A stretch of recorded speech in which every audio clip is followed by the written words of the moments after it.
A few moments later. Menurut saya, program yang dilakukan Pajar di Desa Nusantara mencerminkan pentingnya IPS, karena IPS memberikan kerangka untuk memahami dinamika sosial, ekonomi, dan budaya yang ada di masyarakat. Dengan mempelajari IPS, masyarakat dapat menganalisis permasalahan sosial, membangun kesadaran sosial, dan mengembangkan solusi berbasis komunitas. Jika saya berada di posisi Pajar, ide yang dapat ditambahkan untuk memperkuat program tersebut adalah yang pertama itu melakukan pelatihan berbasis IPS, yang kedua itu mengadakan workshop pendidikan kewarganegaraan, yang ketiga itu mengadakan keterampilan ekonomi kreatif, dan yang keempat itu mengadakan forum diskusi. Dari kisah Pajar, saya melihat penerapan hakikat dalam ruang lingkup IPS. Ada beberapa cara. Yang pertama itu pemahaman konteks sosial, di mana Pajar mengajak masyarakat untuk memahami bagaimana faktor sosial, ekonomi, dan budaya berpengaruh pada kehidupan sehari-hari mereka. Yang kedua itu ada menganalisis permasalahan masyarakat. Nah, di mana dengan menggunakan pendekatan IPS, Pajar dapat membantu masyarakat dalam menganalisis permasalahan yang ada, seperti masalah kemiskinan.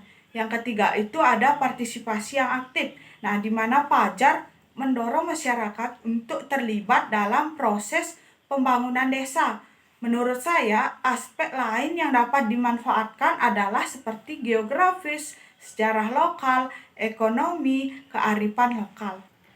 Pajar dapat membantu masyarakat desa memanfaatkan potensi geografis mereka. Secara ekonomi adalah yang pertama itu dengan pengembangan ekowisata, di mana menciptakan program ekowisata yang dapat memanfaatkan keindahan alam dan keunikan budaya desa. Yang kedua itu pertanian yang berkelanjutan.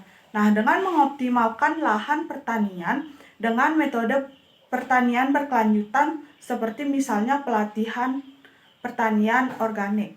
Nah, yang ketiga itu ada pengolahan hasil pertanian. Nah, di mana dalam pengolahan hasil pertanian itu seperti pembuatan produk olahan dan lain-lain. Yang keempat itu ada pendidikan dan pelatihan keterampilan. Nah, di mana seperti mengadakan program magang. Yang kelima itu ada kemitraan dengan investor, seperti mengadakan program hibah. Menurut saya, untuk memperkuat toleransi dan kerjasama di Desa Nusantara yang memiliki kemajemukan, yaitu ada beberapa kegiatan atau program yang dapat dikembangkan adalah yang pertama itu mengadakan festival budaya. Nah, di mana dengan mengadakan seperti pertunjukan seni dan pameran kuliner.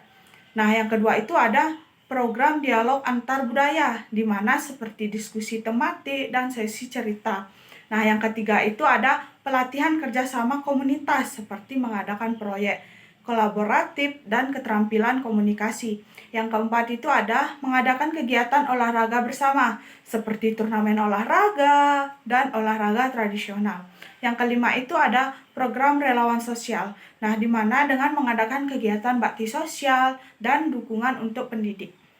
Menurut saya, strategi yang dapat digunakan adalah yang pertama itu mendorong inovasi dalam seni dan budaya lokal dengan menggabungkan elemen budaya luar yang positif. Yang kedua itu menerapkan pendidikan yang menekankan pentingnya mengenal dan menghargai berbagai budaya. Yang ketiga itu mengadakan festival dan acara budaya. Yang keempat ada pelatihan dan workshop. Yang kelima itu ada penguatan identitas lokal. Yang kelima ada kolaborasi dengan pemerintah dan lembaga budaya.